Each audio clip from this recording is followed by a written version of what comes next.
la radio.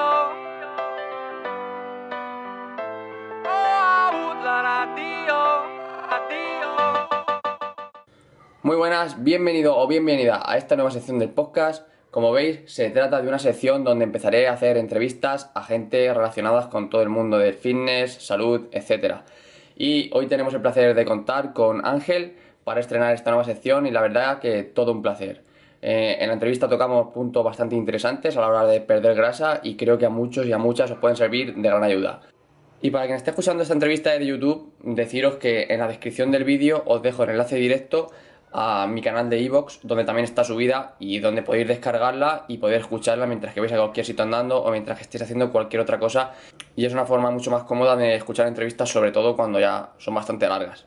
Así que sin más, os dejo con la entrevista.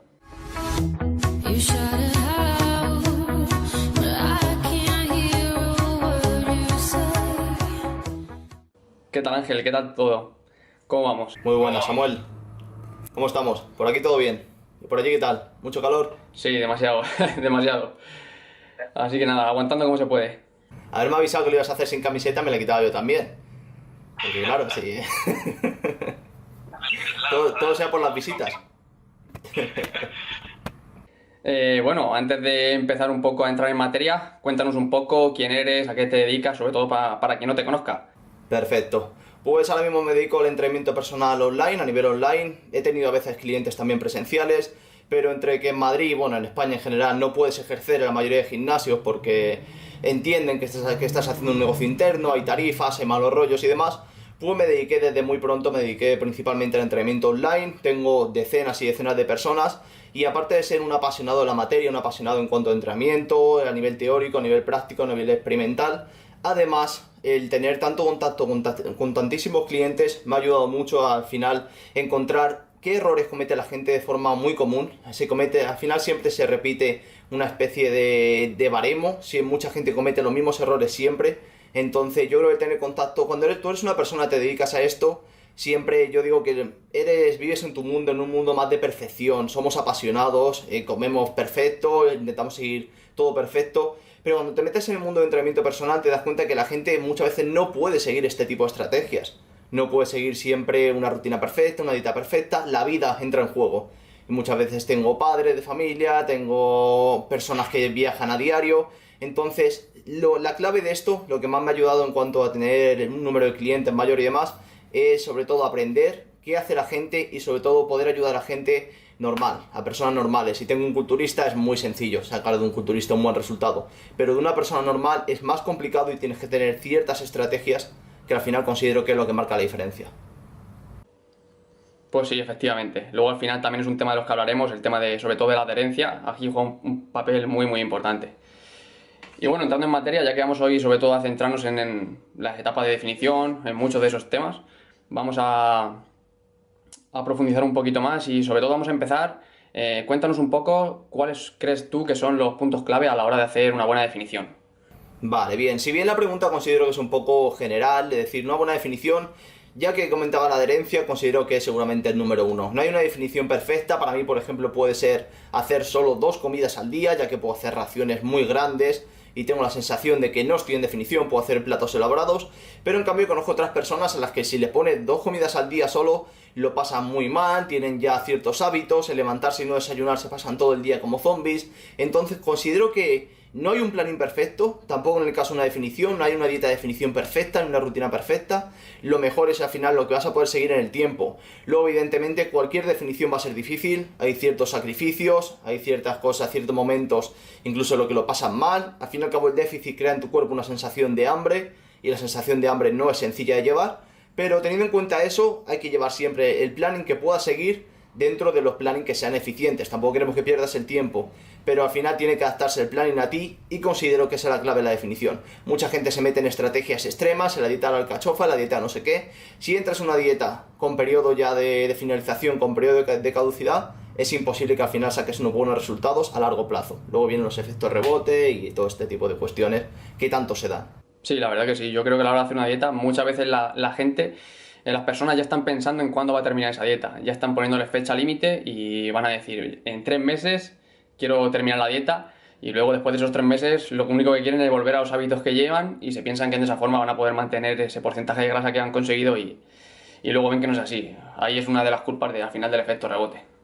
Sin duda, yo creo que la clave es cuando tienes un cliente, una persona en definitiva que está perdiendo grasa, está definiendo, tiene que aprender también ciertos hábitos en el proceso.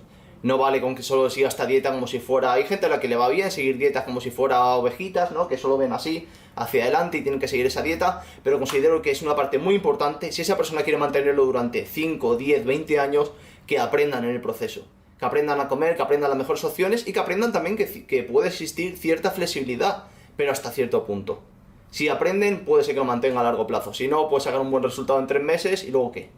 Luego que volvemos a los huesitos y a los Kinder Bueno. Así, no se sostiene. Efectivamente, bueno, de todas formas luego profundizaremos un poco más en todo el tema de la adherencia. Y ahora ya entrando un poco más en materia, vamos a hablar un poco qué opinas tú de qué entrenamientos a la hora de hacer definición recomiendas, o sí que hace los mismos entrenamientos que en volumen, ¿cómo lo enfocarías? Sí, considero que el entrenamiento no tiene tanta importancia como se le quiere dar la definición. De hecho, mucha gente, incluso por ignorancia, le da más importancia que la propia dieta. Empiezan con el entrenamiento y dicen, oye, yo voy a cambiar mi rutina a una rutina de definición. Pero la dieta no sabe ni lo que supone un déficit calórico, ni lo que es contar calorías, ni nada. No existen rutinas de definición, existen rutinas que pueden ayudar en definición o entrenamiento metabólico por su gran gasto calórico. Por ejemplo, incluso en etapas muy avanzadas, una rutina en la que depletemos glucógeno, vale, pues pueden ser alternativas útiles, pero no existe una rutina para definición o para volumen. Entonces, la clave, por lo general, yo lo que recomiendo, si es una persona que ya viene en una etapa de ganancia, que la mantenga. Que mantenga, por lo general, su rutina de volumen durante el máximo tiempo posible. Una vez avance la definición, es cierto, podemos llegar a un punto en el que ya va a tener que reducir volumen de entrenamiento, volumen de series, y además porque incluso puede ser beneficioso a nivel de cortisol, a nivel de aguantar los entrenos, a nivel de aguantar la intensidad. Pero la rutina, por lo general, si pueden mantener la rutina de volumen, lo mejor es mantener esta propia rutina. Y en cuanto a una persona que empieza de cero, cualquier estímulo viene bien. Una torsopierna de 3 días, una tirón empuje, una full body. Cualquier estímulo suficiente, no va a haber una ganancia muscular grande en este tipo de proceso, salvo que sea muy novato o que sea una persona con mucho sobrepeso.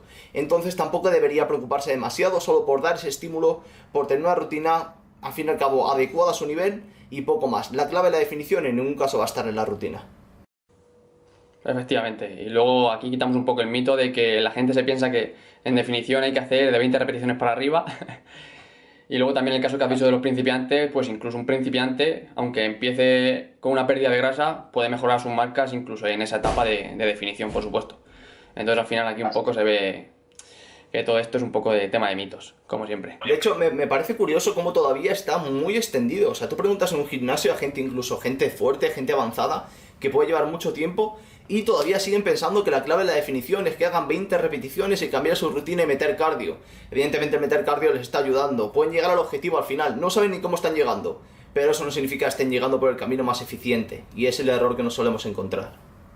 Claro, simplemente a lo mejor por el hecho de haber visto un culturista hacer alguna sesión precompetición de presión de glucógeno, ya nos pensamos que eso es lo que le está haciendo definir, cuando eso al final pues es una parte mínima de ese proceso. Entrando también en otro tema bastante interesante en todo el tema de la pérdida de grasa, ¿cómo recomiendas o en qué puntos te sueles fijar para saber si hay un estancamiento real en esa pérdida de grasa?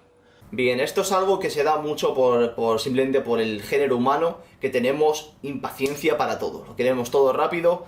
Y nos pesamos el lunes, nos pesamos el miércoles, nos pesamos el jueves, y si el viernes el peso no ha bajado, incluso ha subido, porque más durante una etapa de definición el peso es muy oscilante, tenemos días de más peso, días de menos, varía muchísimo por líquidos, por glucógeno y demás, ya pensamos que estamos llegando a un estancamiento, pensamos que el planning no funciona, la dieta no funciona y demás.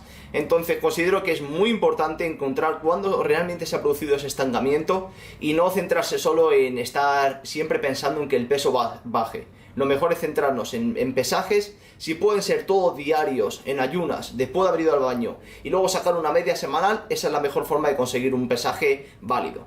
Más teniendo en cuenta las básculas que tenemos en casa, que son de precisión justita. Y luego algo muy sencillo, una cinta métrica básica que todos tenemos de nuestra abuela, nuestra madre, nuestra tía o de donde sea. Una cinta métrica vale 1 euro en el chino, y medirte zonas como el cuello, la cintura, el bíceps, el muslo, te puede decir exactamente si está perdiendo grasa o no, seguramente incluso con más precisión y más sencillo que al fin y al cabo que una báscula.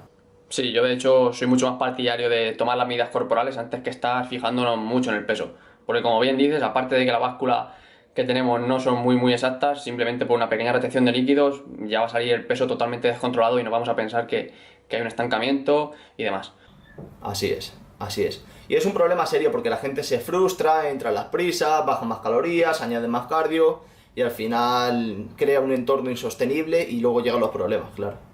Sí, por supuesto, y aún más aún en mujeres esto aún sí que tiene, el peso aún tiene menos importancia yo creo que en mujeres que en hombres, sobre todo por la variación hormonal que tienen al cabo del mes. Vamos, a mí me parece un gran error. Es muy complejo en mujeres. ¿Sabes cómo le explicas a una mujer que puede ser que en la tercera semana después de haber hecho dieta y estar esforzándose, aparte de que tiene mucho más hambre ahora, encima su peso ha subido? Entonces la clave en mujeres quizás es comparar peso semana uno con peso semana quinta. Entonces ahí, si tú le explicas a la mujer por qué está pasando eso y cómo el periodo hormonal puede afectar al final con su pesaje, igual sacas algo interesante. Pero sí es cierto que las mujeres, si pueden tomar mediciones, todavía mejor, o incluso guiarse del espejo si tienen una buena referencia o de la foto de su preparador y que esta sea su, como digo, su camino a seguir, porque si no, si se preocupan demasiado por el peso, pueden volverse locas, sinceramente. Y de hecho también la medida del perímetro abdominal incluso también va a variar dependiendo de, sobre todo en la semana premenstrual y la semana de menstruación, vamos, van a estar más hinchadas seguro, esas medidas van a subir. Así es, hay mujeres que retienen mucho y cambian las mediciones, incluso he visto cambios entre 1 o 2 centímetros, y luego irse el periodo y darnos cuenta de que estamos en un pesaje mucho mejor al anterior, al de hace 4 semanas. Pero claro, tienen que ser pacientes, tienen que sobrevivir a ese estado o a esa semana que tienen tanta hambre, que se producen esos cambios hormonales, entonces no es sencillo para ellas, no es sencillo, ¿verdad? Desde aquí a todas las mujeres, mucho ánimo y mucha fuerza, porque si un hombre tiene mérito de definir, en una mujer tiene el doble de mérito para mí, sin duda. Muchísimo más, es mucho más complicado. De hecho al final están diseñadas para que la especie siga avanzando y sin ella no puede avanzar. Entonces, esa grasa es la que le permite al final pues sobrevivir, incluso tener ese superávit calórico en el cuerpo para poder crear al feto y demás. Al final, está claro. Sí, están mejor diseñadas para la supervivencia, por así decirlo. Están preparadas para ello, su cuerpo se adapta más rápido al déficit, baja hormonalmente mucho más rápido, los niveles de leptina se descienden aún más rápido que en el hombre, entonces rápidamente se ha adaptado al déficit. Y ahora a ver qué hacemos. Sí, es complicado. Y bueno, ya teniendo en cuenta que esta fase de estancamiento a la hora de perder grasa, sabemos que estamos estancados realmente, ¿cuáles son los puntos clave o qué harías si realmente hay un estancamiento en una definición? Bien, normalmente suelo optar por aumentar el tipo de actividad. Cuando tenemos un estancamiento en definición, suelo optar por aumentar la actividad. Si la persona tiene al menos la opción de hacerlo, por ejemplo, añadir paseos, añadir trabajo aeróbico, añadir aeróbico incluso después del entrenamiento, por ejemplo, puede ser una opción. Pero sobre todo eso, intentar aumentar la actividad y especialmente, ya que hablábamos de las mujeres, quizás no recortar tanta comida, porque en el momento, al fin y al cabo tú tienes un límite en el que puedes recortar comida y aportar los micronutrientes necesarios, la fibra necesaria y demás. Si llegamos a un punto en el que no tiene sentido recortar más comida porque ya estás comprometiendo ciertos aspectos de salud, se llegan a dar problemas de menstruación en la mujer, problemas de líbido en el hombre, y has llegado a ese punto y no puedes recortar más comida por nivel de salud, lo mejor siempre es aumentar la actividad diaria. Entonces la clave, y lo que están diciendo los últimos estudios al respecto, es que la clave para mejorar es precisamente aumentar el NEAT. Dar más paseos, no pasar mucho tiempo sentado a lo largo del día, utilizar las escaleras en lugar del ascensor. Son consejos de saber vivir que nos daban cuando veíamos la tele hace 20 años, pero en algo deberían estar.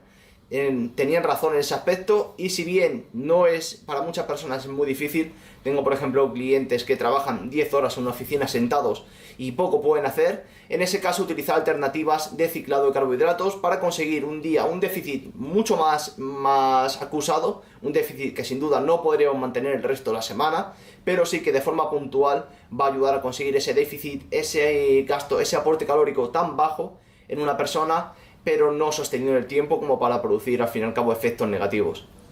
Sí, yo también soy partidario siempre de si puedes subir algo de el NEAT, mucho mejor que recortar comida, porque al final estás recortando comida y ahí estás recortando muchos micronutrientes y demás, que al final al cuerpo le afecta muchísimo más que si ese gasto calórico lo aumentas del ejercicio físico, por supuesto. Yo, por ejemplo, paso sentado ahora mismo, yo antes pasaba sentado 8 horas, ahora mismo trabajo de pie y solo el simple cambio ese, bueno, simple cambio, entre comillas, pero el hecho de pasar mucho más tiempo de pie ha hecho que ahora mismo defina con 2.800, 2.900 calorías, que es una auténtica pasada. Sí, sí, sí, y te entiendo porque tú eres uno de los culpables que yo pasé muchas horas más de pie y se nota bastante. Vamos, Lo siento, tío. de hecho ahora No me mismo, guardes rencor, ¿eh? no, todo lo contrario, la espalda de verdad me ha mejorado muchísimo, cero dolores ya desde entonces. Sí que es cierto que ahora incluso en verano estoy hasta definiendo, sí, estoy a 2.800 calorías y estoy incluso definiendo cuando antes estaba en volumen con 2.800. Simplemente el hecho de estar de pie parece una tontería, pero parece que no, pero el cuerpo está estabilizándose continuamente y ese gasto calórico, aunque sea pequeño, después de muchas horas se nota mucho. Sin duda, a lo largo de muchas horas suma y a lo largo de los días suma y a lo largo de los meses, imagínate la diferencia que puedes crear con ese tipo de cambio. Sí, de hecho, para personas que por su trabajo, pues como hemos dicho, no pueden salir a andar todos los días 2 horas, pues simplemente el hecho de si pueden ponerse de pie, aunque sea en la oficina, aunque seguramente esté mal visto, pero bueno, si tienen la oportunidad de ponerse de pie, pues seguramente le haga elevar el gasto calórico simplemente por ese hecho. Sin duda es una gran opción. En cuanto al tema de estancamiento en la definición, ¿eres partidario o recomiendas algún suplemento? Pues ojalá pudiera recomendar más suplementos de lo que recomiendo, ojalá hubiera algo que realmente funcione en la definición. Se venden muchísimos termogénicos, se venden muchísimas cosas como el CLA, como incluso la L-carnitina, pero la realidad es que los estudios que tenemos al respecto, y al menos incluso mi experiencia propia conmigo y en clientes, me dicen que realmente los estudios indican que estos suplementos tienen un efecto absolutamente despreciable. Entonces, el único suplemento que puede ser útil, utilizaría la cafeína. La cafeína sí que la resaltaría por encima de los demás. El problema de la cafeína es que su poder se acaba. Entonces, Sí, puedes utilizar la cafeína, es un suplemento cuando en definición tenemos un cansancio, un desgaste. Nuestro cuerpo está bajando la actividad para que no nos muramos de hambre, para que sobrevivamos al fin y al cabo. Y lo que hacemos es meter un suplemento que evita ese cansancio, que lo esconde y hace que salgas a la calle a dar saltos de alegría, pues evidentemente se traduce en mayor gasto calórico. El problema es que lo metes 2, 3, 4 semanas y ahora necesitas más cafeína y ahora la cafeína te pega un bajón, entonces hay que utilizarlo de forma muy estratégica, 2, 3 veces semanales máximo y combinando con algún suplemento como extracto de té verde puede ayudar a movilizar las grasas, la sinefrina tiene algún efecto pequeño en algunos estudios, pero el resto no gastaría en nada más. Ya es algo que entremos en suplementos entre comillas, ya más complejos, como pueda ser ya temas como medicamentos, como el buterol, incluso la efedrina y demás, pero eso sería algo que al 99% de las personas de este podcast no recomendaría. Y de hecho no recomendaría a nadie, salvo ya con objetivos culturistas y sabiendo el riesgo que existe. Entonces, a nivel de suplementación, en definición, cafeína, extracto de té verde y agarrarte los huevos fuertes cuando entre el hambre. Ese suplemento funciona. sí, es el mejor suplemento, sin duda. A mí el hecho de la cafeína me parece el único que puede tener, sí, ciertos beneficios y sí que por su poder de crear adaptaciones en el cuerpo, que al final, después de 3 4 semanas, como has dicho, ya al final los efectos van a ser mucho menores que al principio. Sí que, por ejemplo, me gustará, pues, para apurar la última semana, bueno, el último mes de definición, a lo mejor en alguien que quiere buscar un porcentaje de grasa bajo, pues a lo mejor no utilizarla en toda la definición y simplemente en esas últimas 3 4 semanas, pues a lo mejor incluirla para pegar ese pequeño extra, tanto de energía como a la hora de elevar un pelín el gasto calórico, que creo que estaba entre 50 y 100 calorías. Las calorías extra que quemabas al tomar la cafeína tampoco eran muchas más, pero bueno, al final en esa etapa de definición, buscando un porcentaje de grasa muy bajo, pues al final cualquier pequeña cosa que pueda venir bien, pues oye, adelante. Esa es una estrategia muy inteligente. El problema que nos encontramos con eso es que mucha gente ya está habituada a la toma de cafeína y se la tienes que quitar antes para luego poder aprovecharla en el momento exacto. Entonces la gente está acostumbrada a su café de la mañana, al café de la tarde y casi al café de media de la mañana también. Entonces, si tienes una persona que no toma cafeína nunca, sin duda, como recomiendas tú, si la dejas en la última etapa, cuando la persona está mucho más cansada y está teniendo incluso más problemas a la hora de moverse, actividad, de cumplir entrenos, está más desmotivada, incluso tiene cierto efecto a nivel de supresión del apetito. Entonces, si tienes una persona que no ha utilizado cafeína y se la dejas para esas últimas 3, 4 últimas semanas, el último mes más complicado es, sin duda vas a sacar un buen resultado de ella. Sí, al final el problema también es un poco ese, que somos un poco junkies del café y de la cafeína y al final, claro, cuesta desengancharse de ella. Es curioso cómo está afectada la cafeína, como si no pasara nada, cuando en realidad es una droga más, y una droga blanda y una droga pequeña y todo lo que quieras, incluso con efectos positivos. Pero la gente no tiene conciencia de que la cafeína es una droga y que les crea tolerancia, les crea cierta dependencia, no tiene conciencia de ello, les da igual. Sí, al final también incluso ciertas alteraciones del sistema nervioso y al final todo eso afecta. Así es. Si tú dices, oye, yo no llego a final del día sin mi copa de whisky, la gente te mira como diciendo, tú eres un triste. Pero si dices, no me puedo despertar sin mi café, oye, no pasa nada aquí. Cuando en parte, siendo un poco excesivo, evidentemente, tienen conceptos similares. Sí, al final sigue siendo lo mismo, una dependencia que tenemos. Así es. Y a la hora también de estos estancamientos en definición, ¿cómo ves el meter días de PSMF o días también de dieta cetogénica o incluso semanas de dieta cetogénica? Porque, bueno, y también semanas de PSMF, ¿qué te parecen? Bien, a ver, en cuanto a la dieta cetogénica, es una estrategia nutricional que incluso se puede hacer una etapa de volumen con ella. Entonces, empezar una dieta cetogénica no significa que vayas a conseguir una definición superior o no es el milagro, igual que cuando hablamos de ayuno intermitente, es solo una estrategia. Entonces, tú puedes tener una dieta cetogénica, pero al final lo que importa son las calorías, el margen calórico, el déficit que consigamos y demás. Pero una vez que tenemos eso, es cierto que con la dieta cetogénica quitamos los carbohidratos que para muchas personas tan problemáticos son a la hora de mantener una saciedad, a la hora de tener una dieta estricta, crean hambre. Es evidente que si te pongo un plato de pasta con tomate puedes comer hasta hartarte, pero si te pongo un plato de carne con frutos secos seguramente te sacies antes y seas capaz de seguir una dieta aún más estricta. Entonces, dieta cetogénica, sí, es una estrategia más, pero al final depende del tipo de persona. También hay otro, por ejemplo, tengo deportistas en los que si les pones una dieta cetogénica y encima ven que su rendimiento ha bajado demasiado, pueden tener quizá ciertos problemas en cuanto a seguirla, adherencia y demás. Entonces, al final tienes que encontrar el concepto que más se adecua a cada persona y la dieta cetogénica puede ser una alternativa, pero no es tampoco la carta milagrosa. En cuanto al PSMF, sí es una carta milagrosa, nos ha jodido. No es más que un ayuno modificado con proteína y verdura, va a crear un déficit tremendo en cualquier persona. Ahora bien, es insostenible a largo plazo, es muy duro de llevar, cuando llevas 3-4 días de PSMF consecutivos tienes muchísimo hambre, tienes un bajón de energía tremendo. Si lo combinamos con esas personas que comentábamos antes que pueden meter cafeína para sobrellevar eso durante esas 3-4 semanas, puede ser una forma adecuada de llevarlo. Lyle McDonald, por ejemplo, recomienda hacer el PSMF siempre con una recarga semanal, pero incluso con esa recarga semanal yo he visto varios problemas y serios como para continuar con el PSMF y salvo casos muy extremos, a la mayoría de la población no le llevaría a ese extremo de utilizar una dieta PSMF. Sí, yo al final, sobre todo la dieta cetogénica puede ser algo más útil a la hora, sobre todo es una dieta muy saciante, eso también es un factor positivo de esta dieta. Sí que es cierto que a la hora de rendimiento, pues normalmente solemos consumir bastantes hidratos de carbono y al bajarlo lo notamos bastante. Pero bueno, una vez que te adaptas a esa dieta cetogénica, sí que es cierto que usas al final la grasa como energía de una forma bastante eficiente. Pero bueno, si la metes por días separados o un día a la semana de dieta cetogénica, pues no se van a crear esas cetonas en el cuerpo para que usar como energía. Pero por ejemplo, el usarla, yo creo que es bastante útil el usarla de forma continua durante semanas. Yo creo que puede venir bien. A lo mejor a las personas que tienen también cierta resistencia a la insulina y demás, yo creo que a lo mejor puede ser una opción interesante. Sí, además un aspecto positivo que tiene la dieta cetogénica es que obliga a la gente también a comer mejor en muchas ocasiones. Porque si quita los carbos de la ecuación, quitan muchas veces procesados, un montón de alimentos procesados.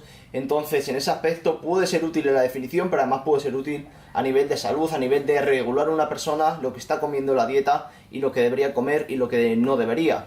Pero también es un proceso extremo en el que muchas personas no tienes por qué llevarles. Tengo gente que a lo mejor sabemos que el pan ahora mismo, el pan que nos llega no es gran cosa, no nos llega un pan nutricionalmente muy positivo ni nada, pero hay gente a la que tú le quitas el pan y el simple hecho de quitarles el pan les hace no disfrutar de la dieta. Si no disfruta de la dieta, al final no la va a seguir durante el tiempo suficiente. Entonces yo creo que tienes que encontrar siempre un equilibrio entre lo que funciona y luego lo que la persona está habituada y lo que la persona va a poder llevar. Si encuentras el equilibrio entre los dos elementos, al final consigue buenos resultados. Sí, al final ese es el tema del que quería que habláramos ahora. ¿Cuáles crees que son las claves para crear una adherencia a la hora de definir? Diría que cambia la mentalidad. Yo tengo clientes que me llegan y me dicen, oye, quiero definir, pero no quiero pasar hambre, no me muevo a lo largo del día porque me gustan mucho los videojuegos y me paso el día sentado, y además es que me gusta el pan, el arroz, la patata. Vale, a ver, yo entiendo que hay muchos conceptos que son complicados, que una dieta es difícil, pero la clave es encontrar un punto adecuado y entender que tiene cierto sacrificio, que en un déficit calórico se va a producir hambre, que en un déficit calórico vas a tener un bajón de energía y que es parte del proceso. Si no aceptas eso, ya estás perdido. Si piensas que se vende en Instagram ahora el tema de pierde peso sin pasar hambre, pierde peso sin no sé qué. Sí, tú puedes ajustar una dieta. Yo doy 17 opciones de cena. Puedo hacerte perder peso cenando hamburguesa. Pero llega un punto en el que incluso esa hamburguesa crea hambre. Entonces tiene que al final haber siempre cierto sacrificio y entender que la definición se pasa hambre. Una vez tenemos eso y la persona ha admitido que quiere pasar por ese proceso porque quiere conseguir sus objetivos, que tiene un cambio de mentalidad, la clave es adaptar el planning. Que la persona tenga un planning que se pueda adherir a él, porque siempre pensamos en la dieta, en llevar a la persona a nuestro terreno, en seguir una dieta estricta porque le ha funcionado a no sé quién, pero a lo mejor esa dieta que ha funcionado a X persona no tiene por qué funcionarte a ti. Entonces, recomiendo siempre la dieta flexible porque se adapta a todo el mundo, porque es muy sencillo para empezar a entrar en el mundillo, para empezar sobre todo a conseguir seguir una dieta y entender la dieta como algo que puedes seguir en tu día a día, en cualquier contexto, incluso cuando sales de vacaciones, incluso cuando sales con los amigos. Entender que el tener una dieta no significa que si un día comas fuera de casa ya tienes que tirar todo por la borda, que es algo que se ve mucho. Y sobre todo eso, encontrar un planning al que la persona se pueda adherir, un planning que existe un equilibrio entre un déficit calórico, el justo déficit para conseguir esa definición, y al fin y al cabo también darle quizás a esa persona ciertas herramientas para que pueda mantener esa definición en el tiempo. Aprender a comer, enseñarles a comer, quitar alimentos procesados en la medida de lo posible, y que esa persona tome la dieta como algo, como una estrategia nutricional a largo plazo, como un cambio de alimentación, no como una dieta con fecha de caducidad. Sí, yo al final creo que lo más importante sobre todo es educar nutricionalmente al cliente. Educarlo yo creo que es lo primordial, sobre todo para cuando se vaya de vacaciones, como tú has dicho, cuando tenga una comida fuera, que no se agobie, que no piense que va a tirar todo por la borda, sino que sepa decir, pues mira, me puedo pedir este plato de patatas y esta hamburguesa y no pasa nada. Simplemente pues si veo que me pasa un poco de hidratos, pues luego puedo recortar un poco de hidratos el resto del día o incluso gastarlo de cualquier manera. Así es, poder estimarlo, por ejemplo, es que luego mucha gente tiene la sensación de que salir de vacaciones o tienen un fin de semana de fiesta y por eso tienen que meter mierda en su cuerpo. Algo que no entiendo y que no logro comprender, porque siempre tomamos fiesta como basura en nuestro cuerpo. Y además está aceptado como tal. Y no debería, porque si una persona se va de una semana y porque sea una semana de vacaciones tiene que comer toda la semana basura, comida procesada y comida rápida, entonces ya hablamos no solo de definición, sino un poco también de salud y de conciencia social también. Entonces ese es un aspecto que quizás no ayuda, el hecho de la industria ahora mismo tenemos, de la alimentación, que nos venden alimentos procesados, que nos engañan, que el etiquetado es el que es. Y además que el tema de la comida rápida está proliferando en España. O sea, yo voy por Madrid y tienes restaurantes de comida rápida en cada esquina. Entonces eso también es porque hay demanda y la gente no sabe comer y muchas veces tampoco quieren aprender a comer. Muchas veces no, la gente conoce el problema, pero le da igual. Somos casi adictos y les da igual y prefieren comer basura cada fin de semana como si fuera algo, como está socialmente aceptado, pues no pasa nada. Todo para adelante. Sí, eso me da bastante pena ese tema. Mucha gente que ve su salud, cómo está empeorando por comer de esa manera, y a lo mejor simplemente por la pereza de no hacerse sus comidas, o incluso, bueno, al final, claro, el paladar hay que también algunas veces reeducarlo. Cuando estás todo el día comiendo ultraprocesados, pues no tienes ese paladar no te funciona correctamente, por así decirlo. Entonces también es uno de los puntos. Luego a alguien le das una fruta, que es que eso son golosinas para mí, joder, una fruta. Y dicen que está mala, que está agria, ácida. Te comes una paraguaya, por ejemplo, o yo qué sé, una sandía. Eso está, vamos, buenísimo. Y luego esa gente no les sabe bien, no llegan a pillarle ahí bien el gusto. Sí, así es. Y al final volvemos al punto inicial del que hablábamos. Que la persona tiene que tener también la mentalidad de un cambio. Tiene que tener la mentalidad de, oye, no puedo, si esto no me ha funcionado, no puedo pretender que voy a seguir haciendo esto y me va a funcionar de repente. Tiene que haber un cambio de mentalidad, aparte de la dieta, aparte del déficit calórico, aparte del cardio que hemos hablado, aparte de aumentar el NEAT, suplementación, todo lo que quieras. pero la clave es un cambio de mentalidad, o si no, será 6 meses, será un año, será 2, pero dentro de 5 me vendrás con el mismo problema otra vez y habiendo ganado el doble. Entonces, un cambio de mentalidad y un cambio sobre todo de perspectiva, de conocer que nuestro cuerpo y que lo que metes a tu cuerpo es importante. Entonces, yo creo que muchas veces es un cambio de mentalidad y depende de que la persona consiga tener ese cambio. Y si lo consigue, se da cuenta de que puede comer incluso un día libre o hacer comidas súper ricas sin tener que pasar hambre, sin tener que pasarlo mal. Pero primero tiene que venir ese cambio. No puede ser que me vengas a una dieta y quieras cenar Oreo todas las noches y llega el fin de semana y tirarlo todo por la borda, porque eso ya no se debería permitir a nivel de persona, a nivel de salud, simplemente. Y así pasa, si tenemos un casi es que una epidemia de obesidad y una epidemia de sobrepeso, y no somos conscientes porque esta generación quizá van a ver los problemas de este tipo de alimentación cuando tengamos 20 o 30 años más, bueno, cuando tengan ellos 20 o 30 años más, van a ver estos problemas. Nuestros abuelos o nuestros padres comían mejor, coño, es que comían en casa y comían bien y comían comida real. Efectivamente, a lo mejor ahora ves a tu abuelo y a tu abuela que no comen muy bien, o que incluso comen pan. A mí llegan a decirme que están comiendo pan y dicen, come pan, si este pan es bueno. Y yo les digo, el pan era bueno el que tú comías cuando tenías 20, 30 años, pero este pan no tiene nada que ver con ese. Y bueno, y al final los problemas de salud que puedan tener, de hecho, nuestros abuelos están mucho más sanos que la mayoría de las personas que tienen hoy en día 20, 30 años cuando lleguen a su edad. Eso, vamos, eso es por supuesto. Algo estamos haciendo mal entonces, algo estamos haciendo mal, o la gente es que le da igual todo y le da igual darse contra la pared, que como le gusta la pared, pues se da contra la pared, aunque eso le lleve la frente. Y hay gente así. Sí, en realidad estamos involucionando. Y por supuesto que tampoco dice, que como hemos hablado de la dieta flexible, tampoco hay que pensar solo alimentos reales, comer alimentos reales, pero a ver, es que también es una forma de, si tienes cualquier antojo, pues incluso puedes adaptártelo. Yo no soy partidario de estar todos los días adaptándote a Oreo, ni mucho menos, pero si en cierto momento tienes cierta ansiedad por un alimento, pues incluirlo sin ningún problema y sin preocupaciones, que tampoco pasa nada, tampoco hay que ser... Es que como el problema que yo veo siempre en todos los temas, y sobre todo también a la hora de perder grasa, es que todo lo ven o blanco o negro. Cuando alguien se pone a perder peso, dice voy a hacer esta dieta milagrosa de batidos de proteínas y voy a durar una semana y ya está. No saben que pueden perder peso. Oye, pues si te apetece comerte el fin de semana una hamburguesa o una pizza, pues cómetela. Al final, mientras que tu 80-85% de total semanal de alimentos haya sido de buena calidad, tampoco hay que preocuparse tanto por todo.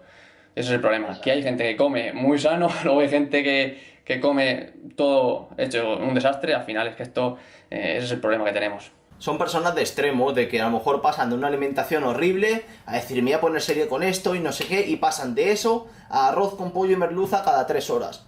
Claro, sí, al principio bien, llegas súper motivado y lo consigues. A largo plazo, al final el que lo consigue es el que está en entre medias. El que se mete el arroz, el pollo, la merluza y se cuadra un helado si quiere también. Entonces, es una cuestión de equilibrio y de conocer también. Conocimiento que muchas veces no ayuda. Los medios de comunicación, todo lo que está expuesto a la gente, seguimos en un mundo de desinformación. ¿Qué es peor todavía? Cuando hay desinformación es peor todavía la ignorancia, porque encima hay información mala, hay ruido. Y eso no ayuda. Yo siempre digo que hay que empezar sobre todo por educar. Ya por el colegio deberían de empezar ya a poner alguna asignatura de alimentación, alguna cosa, porque conforme está la cosa, como no empiecen a hacer algún cambio así, no vamos a llegar a ningún lado. Deberían, sí, sin duda. Pero bueno, cuando en la carrera de nutrición te están diciendo que 5 comidas o si no casi que te mueres y que los carbos por la noche engordan, pues a ver si empezamos primero por las bases. Sí, de hecho yo he vivido esa experiencia en primera persona, no de la carrera, sino del grado superior. Estuve haciendo grado superior de nutrición, estuve el primer año, a mitad del primer año me dije, yo me quito de aquí porque esto es muy triste y paso de perder el tiempo aquí. Al final el título lo tienes, pero un título sin conocimientos, desde mi punto de vista, no vale para nada. Así es una pasada porque gente que paga por esos títulos, gente que se esfuerza, gente que le echa horas y horas y horas y sale de allí y dice, me cago en la puta que me han engañado, que ahora encima tengo que desaprender lo que he aprendido. Eso es muy duro, tienes un título que es un reconocimiento, pero al cliente le da igual tu título. Si tú encima le das una dieta que no funciona, tú que le dices al cliente, oye, que esto es lo que me han enseñado, el cliente te dice, muy bien, será lo que te han enseñado, pero yo no bajo peso. Entonces, habría que empezar por ahí. Sí, yo creo que es lo primero que deberíamos de hacer. Y bueno, hemos empezado hablando de pérdida de grasa, pero al final hemos acabado de arreglar el mundo o algo de eso. No, pero que al final, como va muy relacionado, es que al final tiene una relación más grande de la que nos pensamos, la verdad. Es cierto. Y ya para terminar, ¿qué consejos le darías tú a un principiante o a alguien que está ahora mismo en una etapa de definición? Que no pretenda hacerlo todo perfecto, que no se coma la cabeza, que intente seguir un planning que puede seguir y que sobre todo que si puede, que aprenda a pescar, que aprenda lo que son los macronutrientes, que aprenda lo que son las calorías, que aprenda a llevar una dieta, que se descargue MyFitnessPal o cualquier otro contador de calorías y que investigue un poco y que sobre todo entienda que la definición hasta cierto punto especialmente es un proceso agresivo para el cuerpo y un proceso que no es fácil a nivel psicológico. Entonces, que no intenten llevarlo tampoco a un extremo en el que no vayan a sostenerlo porque además tenemos referencias ahora visuales de definición que son totalmente irrealistas. Entonces, que sean conscientes de sus objetivos, de la base que parten, de qué pueden conseguir y que empiecen a aprender sobre calorías, sobre macros, sobre que pierdan el miedo a lo que es una dieta y que aprendan gracias a ello a ser más flexibles y tener al fin y al cabo una dieta sostenible en el tiempo y algo que puedan seguir y aprender para toda su vida. Sí, yo creo que eso es clave.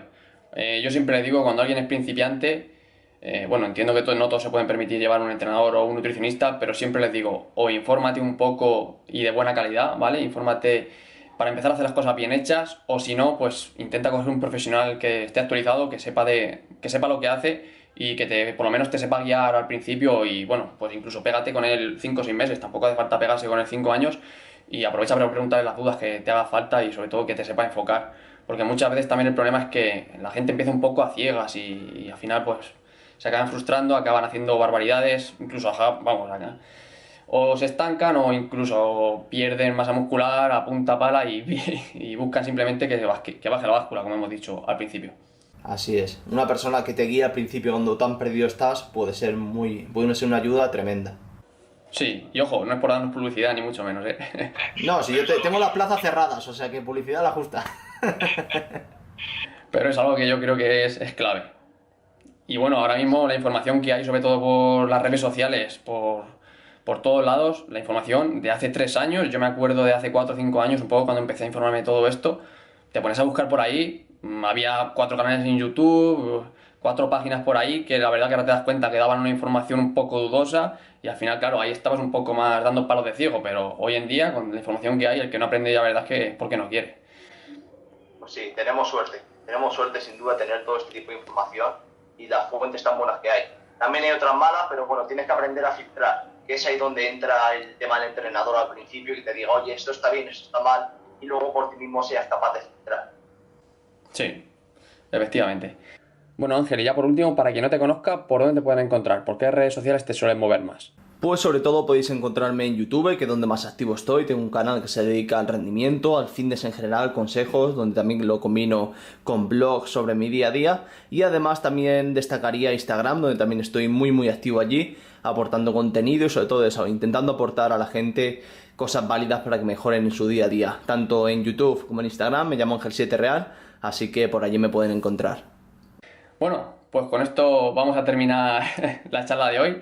Creo que ha estado muy interesante. Un podcast largo, ¿eh? Al final ha quedado largo. Sí, al final ha quedado largo, pero bueno, así el paseo que se pegue quien esté escuchándolo, que sea un poquito más largo, que no vendrá mal. Eso es, aumentando el link. Bueno, Ángel, pues de verdad ha sido un placer, muchísimas gracias y, como digo, todo un honor comenzar esta sección de entrevistas contigo. Nada, igualmente, tío, el placer ha sido mío. Gracias por la invitación. A ti, un abrazo.